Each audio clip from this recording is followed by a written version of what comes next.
Assalamualaikum warahmatullahi wabarakatuh. Bismillahirrahmanirrahim. Alhamdulillahirabbil alamin. Allahumma shalli ala sayyidina Muhammadin wa ala alihi wa sahbihi ajma'in. Qala ta'ala fil Qur'anil Karim, a'udzu billahi minasy syaithanir rajim. Bismillahirrahmanirrahim. Ya ayyuhalladzina amanu taqullaha haqqa tuqatih wa la tamutunna illa wa antum muslimun. Wa qala aidan ya ayyuhalladzina amanu kutiba alaikumus syiyam kama kutiba alal ladzina min qablikum la'allakum tattaqun. Shadaqallahul azim. Ma'asyiral hadirin, pemirsa Cahaya Ramadan Kementerian Agama Kota Malang yang dirahmati Allah Subhanahu wa Ta'ala. Pada kesempatan yang mulia dan penuh kebahagiaan ini, tentunya pantas ketika kita bersama-sama bersyukur kepada Allah Subhanahu wa Ta'ala yang telah banyak memberikan nikmat-nikmatnya yang tentunya tidak bisa kita menghitungnya. Mulai sejak kita dilahirkan sampai detik ini, alhamdulillah Allah terus bisa berikan kesempatan, kesehatan, dan kenikmatan-kenikmatan yang lainnya. Oleh karenanya, bentuk syukur ini adalah bentuk implementasi bagaimana seorang hamba seperti telah difirmankan oleh Allah Subhanahu wa Ta'ala, wa ma khalaqtul jinna wal insa illa liya'budun. Terlahirnya kita, terciptanya kita sebagai makhluk Allah Subhanahu wa Ta'ala tiada lain hanya untuk mengabdi kepadanya. Pemirsa Cahaya Ramadan yang dirahmati Allah Subhanahu wa Ta'ala, pada kesempatan ini kita tentunya akan berbicara terkait dengan tema bahwasanya pada akhir zaman ini, seperti juga telah disampaikan oleh Rasulullah Muhammad sallallahu alaihi wasallam, rasa malu itu akan menjadi langka. Langka dalam artian bahwasanya bagaimana kita sebagai makhluk, sebagai umat, sebagai manusia sudah tidak lagi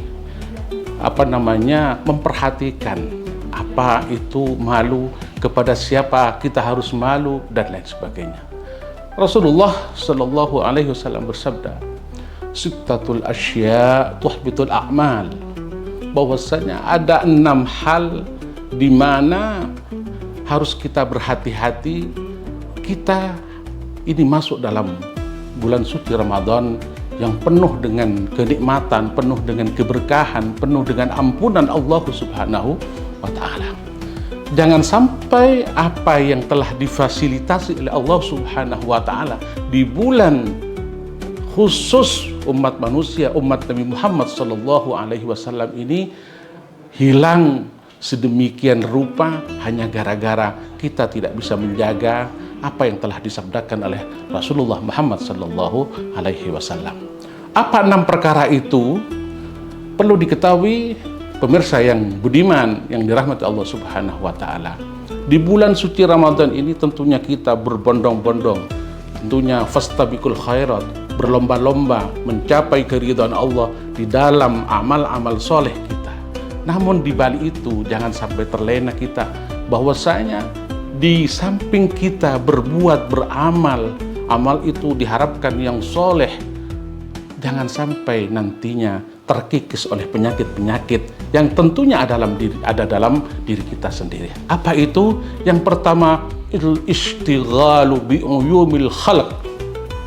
Kata Rasul, amal-amal yang kita perbuat itu akan sia-sia, akan hilang, akan musnah, akan sirna, tidak berdampak kepada kita nanti di hadapan Allah Subhanahu wa Ta'ala ketika kita itu yang pertama terlalu sibuk mengurus aib daripada makhluknya Allah Subhanahu wa Ta'ala. Bukan sebaliknya, kita seharusnya itu sibuk bagaimana mengurus aib kita sendiri. Ini yang sudah menjadi tren dalam kehidupan akhir zaman saat ini.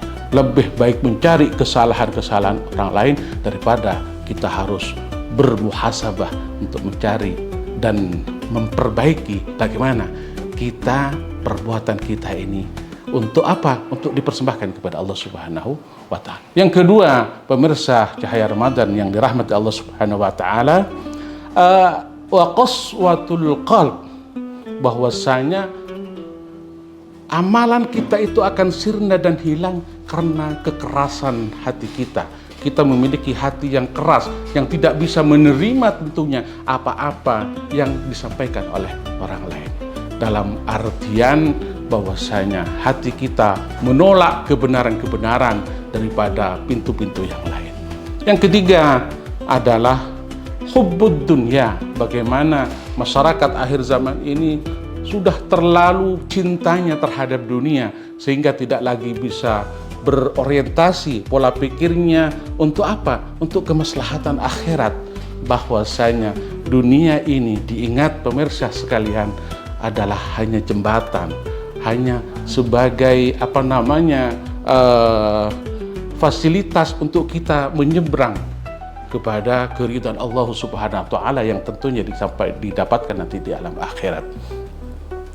Terlalu mencintai dunia itu termasuk juga dari bagaimana akhlak seseorang itu sudah mulai langka, sudah tidak lagi memiliki rasa malu. Karena apa?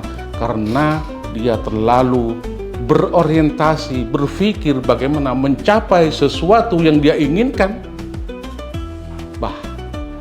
Akan tetapi yang dia inginkan itu adalah hanya kepentingan dunia belaka. Tidak ada sama sekali kepentingan untuk akhiratnya. Selanjutnya, pemirsa yang dirahmati Allah Subhanahu wa Ta'ala, qillatul haya. Nah, ini tema yang kita bahas ini, qillatul haya. Bagaimana umat pada akhir zaman itu, kata Rasul, sudah apalagi langka. Dia merasa malunya itu sudah langka. Dia tidak malu kepada Allah, dia tidak malu kepada sesama, bahkan dia tidak malu kepada diri sendiri. Malu kepada Allah Subhanahu wa Ta'ala itu bagaimana? Yakni malu bagaimana kita punya niatan, punya kesempatan meninggalkan perintah-perintah Allah seperti sholat, berpuasa dan lain sebagainya. Ini seakan-akan sudah menjadi tren dan terbiasa, sehingga meninggalkan kewajiban-kewajiban itu sudah bukan lagi merupakan sesuatu hal yang harus malu. Yang kedua, kepada sesama. Mereka atau kita pada saat ini, pada akhir-akhir ini, sudah tidak lagi merasa malu kepada sesama ketika harus kita, dengan munculnya media sosial yang sangat ngetren pada akhir ini, bagaimana kita curhat di sana, bagaimana kita beberkan aib-aib keluarga kita, semuanya dituangkan di dalam medsos itu. Ini menandakan bahwasanya hadis Rasul itu sudah sampai. Fantazir sa'ah, tinggal menunggu bahwasanya akhir zaman ini memang sudah dekat dan sudah ada tanda-tandanya pada saat ini. Oleh karenanya, pemirsa yang dirahmati Allah Subhanahu wa Ta'ala, qillatul haya, sedikitnya rasa malu dari kita sebagai umat manusia ini tentunya harus bisa diukur oleh diri kita sendiri, bukan oleh orang lain. Menanamkan pemahaman dan kesadaran bagi diri kita agar kita bisa malu kepada Allah ketika meninggalkan sholat, malu kepada Allah ketika diam-diam harus mokel, harus meninggalkan puasa di bulan suci Ramadan ini, dan malu tentunya ketika kita tidak memiliki lumbung-lumbung amal yang baik terhadap Allah Subhanahu wa Ta'ala. Malu kepada sesama juga demikian.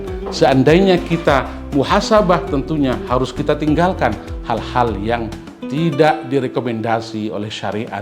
Bagaimana kita curhat di medsos yang sudah memang tidak dibenarkan dalam ajaran agama. Pemirsa yang dirahmati Allah Subhanahu wa Ta'ala, tentunya tidak akan ada ujungnya kita berbicara tentang qillatul haya ini, bahwasanya rasa malu ini mulai sudah langka. Selanjutnya, hadis Rasul tersebut menyampaikan tulul amal, yang akan mengikis amal-amal baik kita itu adalah kita punya angan-angan yang panjang. Panjang dalam artian apa? Panjang dalam artian bahwasanya angan-angan masyarakat atau generasi sekarang ini sudah tidak bisa dibendung lagi, tidak sesuai dengan apa yang dimiliki, kemampuannya beli A tapi dia kepingin yang B, C dan lain sebagainya. Naudzubillah, mudah-mudahan kita dihindarkan itu. Dan yang terakhir adalah wa dzulmun la yantahi. Kata Rasul bahwasanya yang akan mengikis amal-amal soleh, amal-amal baik kita itu adalah bagaimana kezaliman itu tidak ada ujungnya, tidak bisa dihentikan. Nah, oleh karenanya pada kesempatan yang cukup terbatas ini tentunya mari kita berupaya semaksimal mungkin bagaimana kita harus menjaga agar senantiasa apa yang telah disabdakan oleh Rasulullah Sallallahu Alaihi Wasallam dalam hadisnya tadi tidak berada dalam diri kita, tidak berada dalam lingkungan rumah tangga kita, tidak berada dalam lingkungan kerja kita. Mudah-mudahan bermanfaat. Ada kekurangan khilafan mohon maaf. Ihdinas siratal mustaqim. Allahul muwaffiq ila aqwamit thariq. Assalamualaikum warahmatullahi wabarakatuh.